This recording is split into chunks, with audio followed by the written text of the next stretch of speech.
জাতীয় ভোক্তা অধিকার সংরক্ষণ অধিদপ্তরের মহাপরিচালক স্যারের নির্দেশনা অনুযায়ী আজকের হিলি বাজারে আমাদের বাজার অভিযান পরিচালিত হলো।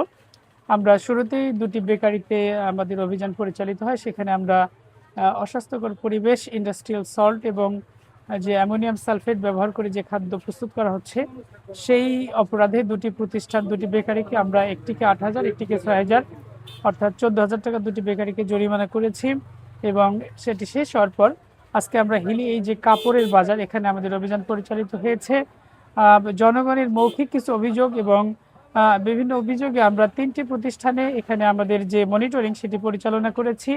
আমাদের মনিটরিংয়ে উঠে এসেছে যে তারা ইন্ডিয়ান কাপড় বলে কিন্তু বাংলাদেশি কাপড়গুলোই বিক্রি করছে এবং এ সকল কাপড় বিক্রয়ের কোনো যথাযথ রসিদ তারা সংরক্ষণ করে নাই এবং তারা বিক্রয়ের রসিদও দিচ্ছেন না।